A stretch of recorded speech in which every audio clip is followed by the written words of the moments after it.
Assalamualaikum warahmatullahi wabarakatuh, sahabat cahaya hampa. Pernahkah kita merenung bahwa semua kebaikan yang kita kumpulkan seumur hidup bisa saja lenyap? Bukan karena dosa besar di luar sana, tapi karena kita lalai terhadap keluarga sendiri. Bayangkan seseorang yang datang ke hari perhitungan, membawa amal kebaikan setinggi gunung. Tapi ketika ditanya, bagaimana kau hidupi keluargamu? Ia tak bisa menjawab. Dan semua amalnya dihapus. Dikatakan padanya, inilah orang yang keluarganya telah menelan semua perbuatan baiknya. Sahabatku, begitu dahsyat dampak dari bagaimana kita memperlakukan orang-orang terdekat. Bukan hanya tentang memberi nafkah, tapi tentang bagaimana kita hadir dengan sabar, dengan akhlak, dengan cinta yang penuh tanggung jawab. Nabi Muhammad mengingatkan kita dengan sangat tegas. Seseorang yang meninggalkan istri dan anak-anaknya adalah seperti budak yang lari. Sebelum ia kembali kepada mereka, puasanya dan salatnya tidak akan diterima oleh Allah.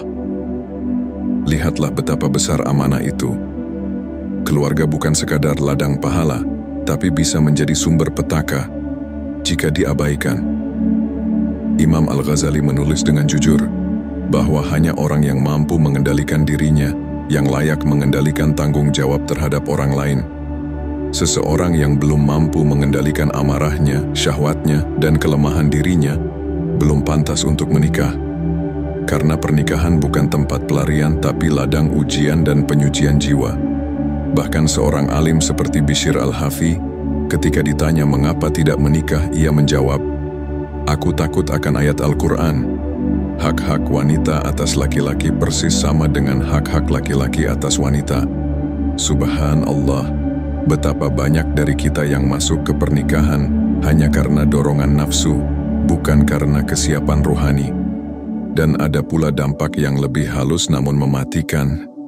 Ketika urusan keluarga membuat seseorang berpaling dari mengingat Allah, saat ia terlalu sibuk dengan duniawi, hingga hati mulai melupakan akhirat.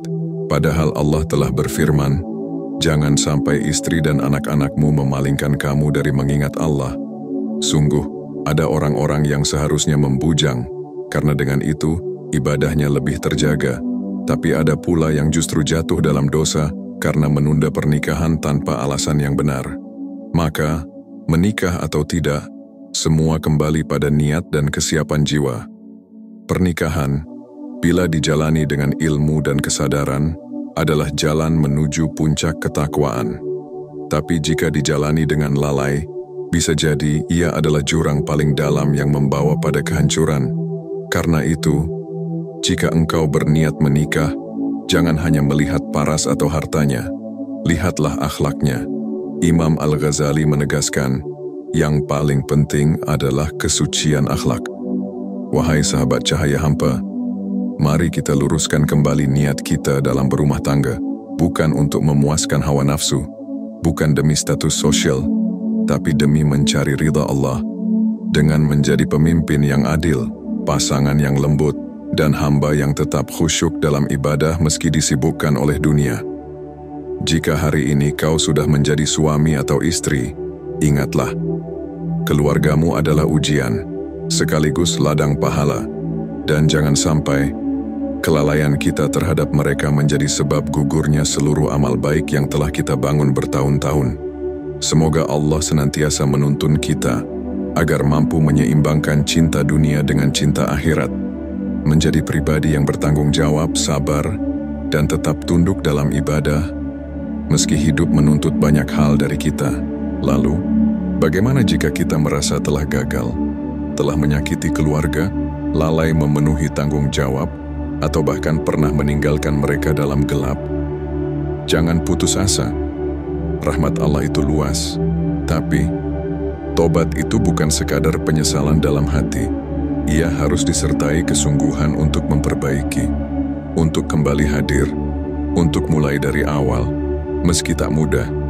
Sebagian orang mungkin merasa sudah terlalu jauh. Anak-anaknya tak lagi memanggil dengan hormat, istrinya tak lagi percaya. Tapi ketahuilah, ketika engkau berjalan satu langkah dengan tulus kepada Allah, maka Allah akan mendekatimu dengan 10 langkah. Dan bisa jadi, lewat keluarga yang dulu kau abaikan, justru pintu surga akan terbuka bagimu. Imam Al-Ghazali tak hanya menulis tentang ilmu dan hikmah, tapi juga tentang bagaimana manusia bisa tersesat dan bagaimana ia bisa kembali. Jalan pulang itu selalu terbuka, selama hati belum tertutup. Pernikahan adalah amanah, dan amanah tidak akan pernah ringan. Tapi justru di dalam beratnya tanggung jawab itu, ada pahala besar yang disiapkan Allah bagi hamba yang sabar. Maka sahabatku, jika saat ini kau sedang diuji dalam rumah tangga, jangan menyerah. Jangan terburu-buru mencari jalan keluar sebelum engkau berjuang sebaik-baiknya di dalamnya. Terkadang, keutuhan tidak lahir dari kesempurnaan, tapi dari keikhlasan dua hati yang saling menahan, saling menunduk, dan saling memaafkan karena Allah. Dan jika engkau masih sendiri, jangan terburu-buru juga. Persiapkan jiwamu, bukan hanya penampilanmu. Perbaiki dirimu, bukan hanya pencitraanmu. Karena pasangan terbaik hanya akan datang kepada jiwa yang siap, bukan sekadar raga yang tampak menarik.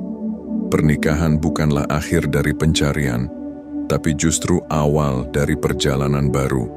Perjalanan yang penuh liku, penuh ujian, tapi juga penuh peluang pahala yang tak terkira jika dijalani dengan keimanan dan kesadaran.